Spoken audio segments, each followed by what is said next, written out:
তুমি যখন বারবার আমার অভ্যেস হতে চেয়েছিলে, আমার হাতটা শক্ত করে ধরে রাখতে, সারা জীবন আমাকে আগলে রাখবে, আমাকে ছেড়ে না যাবার কথা ভরসা দিয়েছিলে, তখন আমি তোমার বলা কথাগুলোকে সত্যি ভেবে নিয়ে তোমাকে জিজ্ঞেস করেছিলাম, তোমার কথা কি তাহলে আমি বাড়িতে বলতে পারি?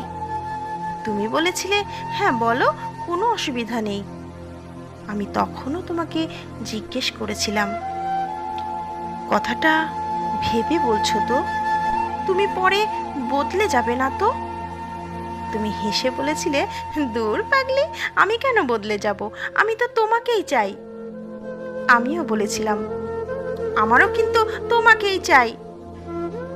তুমি বলেছিলে, পুরুষ কোনো আবেগ নয়, কোনো রূপকথা নয়, পুরুষ হলো বাস্তবতা, পুরুষ সস্তা নয়, দায়িত্বশীল। পুরুষের নাকি এক চোখে স্বপ্ন, এক চোখে পরিবার, নিজেকে দেখবার নাকি কোনো চোখ নেই। পুরুষ নাকি অন্যের জন্য ভাবে, অন্যের জন্য বাঁচে, অন্যকে ভালো রাখতে চায়, আগলে রাখতে চায়, সব সময়, সারা জীবন। তোমার বলা কথাগুলোর উপরেই কিন্তু নির্ভর করেই আমি আমার মাকে তোমার কথা বলেছিলাম। মা সব শুনে একটু চুপ থাকার পর আমাকে বলেছিল, দেখো মা, জীবনটা কিন্তু অতটা সহজ নয় তুমি যতটা সহজভাবে ভাবছো। তুমি যাকে কখনো সামনে থেকে দেখোইনি, যাকে সেভাবে তুমি জানো না, তার কথার উপরে নির্ভর করে তার হয়ে তুমি আমাকে বলতে এসেছো। তুমি কি করে জানছো মানুষটা সঠিক, মানুষটা তোমাকে ঠকাচ্ছে না?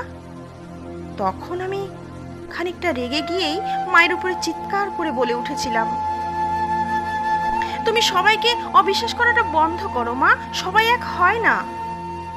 মা শুনে বলেছিল, তাই যেন হয়। তোমার বিশ্বাসের কাছে যেন আমার অবিশ্বাস হেরে যায়। আমি জোর গলায় মাকে বলেছিলাম, দেখো তাই হবেই।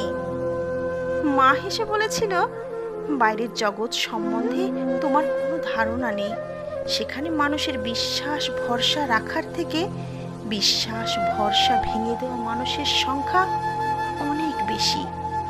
আমি তো মা, তাই আমি চাই না তুমি সেই তাদের দলে পড়ে যাও। তারপরেও আমার বয়স এবং অভিজ্ঞতা দুটোই, সেই সাথে বাইরের জগৎ সম্বন্ধে জ্ঞানটাও তোমার থেকে অনেক বেশি।